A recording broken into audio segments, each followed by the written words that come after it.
नमस्कार, super India news TV में आपका स्वागत है। मैं हूं राजेश आर्य।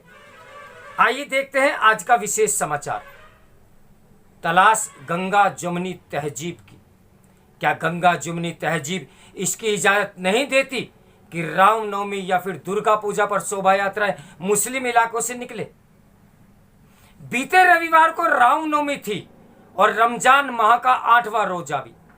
करीब 2 साल बाद कोरोना का खौफ कम होने के कारण त्योहारों की रौनक लौट आई है और वे धूमधाम से मनाए भी जा रहे हैं। लेकिन रविवार को देश के अलग अलग हिस्सों में कम से कम 8 स्थानों पर रामनवमी की शोभा यात्राओं पर पथराव किए गए। इनमें कहीं कहीं आगजनी के साथ व्यापक हिंसा भी हुई।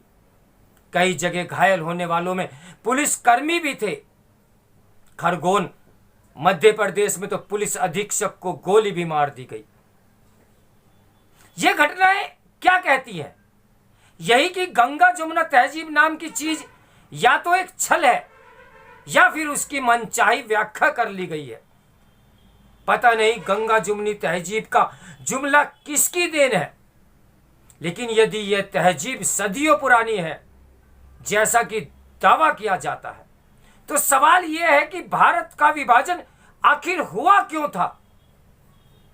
इसी तरह सवाल यह भी है कि कश्मीर घाटी से लाखों कश्मीरी पंडितों को क्यों मार भगाया गया और क्यों कैराना कश्मीर बनते बनते बचा। इस पर गौर करें कि कश्मीर फाइल्स के बहाने कश्मीरी पंडितों के दमन और उत्पीड़न का जो सवाल उभरा था, उसे किस तरह यह स्वरूप दे दिया गया और इस फिल्म के जरिए समुदाय विशेष के प्रति नफरत फैलाई जा रही है। आज कश्मीरी पंडितों को वापसी का सवाल नेपथ्य में है और यह प्रश्न सतह पर है कि क्या कश्मीर में मुस्लिम नहीं मारे गए? निसंदेह मारे गए और बड़ी संख्या में मारे गए, लेकिन क्या उसके लिए कश्मीरी पंडित जिम्मेदार थे? क्या किसी भी एक कश्मीरी पंडित ने क्या मुस्लिमों को मारा? क्या आज का सवाल यह नहीं होना चाहिए कि कश्मीरी पंडितों की वापसी कब और कैसे होगी? यदि देश में सचमुच गंगा जमुनी तहजीब है, तो फिर अयोध्या मामले का समाधान सुप्रीम कोर्ट को क्यों करना पड़ा? और क्या कारण है कि कई मुस्लिम नेता इसके खिलाफ को इस फैसले को स्वीकार करने को अब भी तैयार नहीं? आखिर जिन गंगा जमुना का उद्गम स्थल एक ही स्थल हिमालय हो और जिनका प्रयागराज में संगम हो जाता है, वे अलग अलग तहजीब या संस्कृति की परिचायक कैसे हो सकती है? जैसे गंगा जमुनी तहजीब सवालों के घेरे में है, वैसे ही ईश्वर अल्लाह तेरे नाम से दिया जाने वाला संदेश भी। क्या यह संदेश सचमुच ग्रहण किया गया? लक्ष्मण आचार्य के भजन रघुपति राघव राजा राम में गांधी जी ने ईश्वर अल्लाह तेरो नाम की पंक्ति इस नेक इच्छा से जोड़ी थी कि हिंदू और मुस्लिम समाज को यह संदेश दिया जा सके कि ईश्वर अल्लाह एक ही है, बस उनके नाम अलग है। लेकिन कई मुस्लिम नेताओं और मौलानाओं ने इसे कभी स्वीकार नहीं किया। यह स्थिति अभी भी है।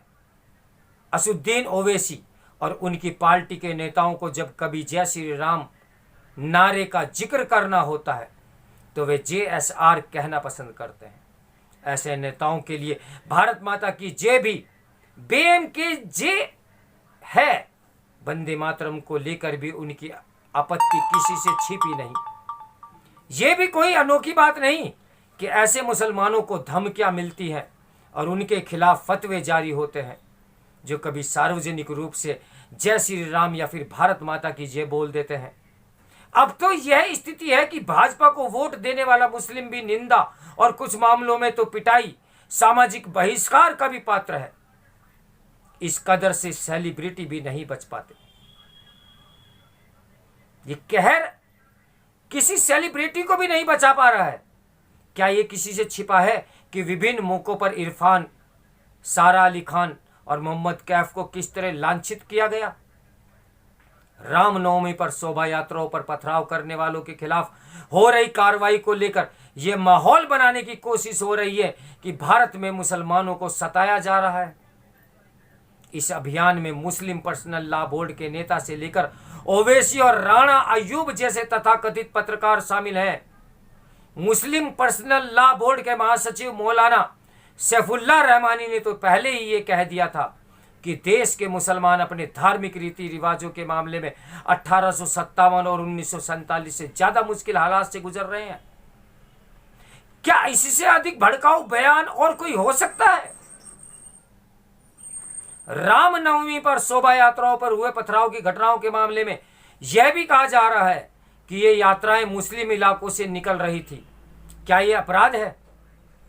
क्या गंगा जमुनी तहजीब इसकी इजाजत नहीं देती कि रामनवमी या फिर दुर्गा पूजा पर शोभा यात्राएं मुस्लिम इलाकों से निकले? क्या इसी के साथ यह कहने की भी कोशिश की जा रही है कि मुहर्रम के जुलूस हिंदी इलाकों से अब नहीं निकलने चाहिए? मुस्लिम समाज की त्रासदी यह है कि उसका एक तबका जाकिर नाइक जैसे मौलानाओं और ओवैसी जैसे नेताओं को आदर्श मानता है, तो एक अन्य राणा अयूब, शर्जील इमाम, उमर खालिक से प्रेरणा लेता है।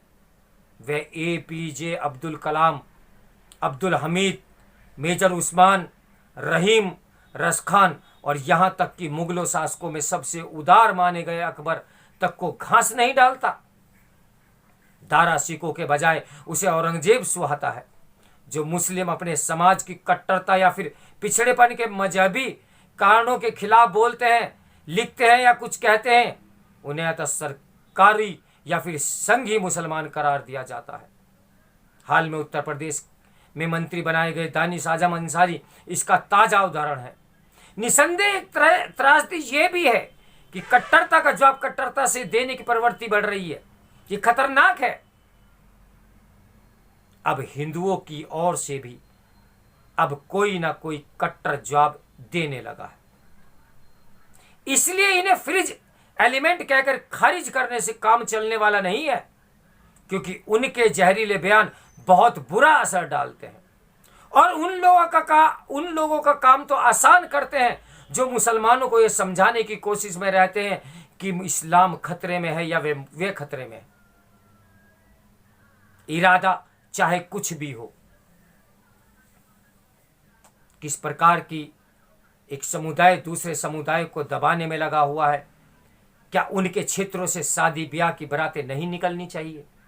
क्या उनके इलाकों से तीज त्योहार नहीं मनाने चाहिए? ये एक बहुत सोचनीय और चिंतनीय विषय है। इसके समाचार के लेखक हैं बहुत बड़े अखबार के एसोसिएट एडिटर राजीव सचान। तो मेरे साथ बने रहिए सुपर इंडिया न्यूज़ टीवी की ब्रेकिंग न्यूज़ के लिए।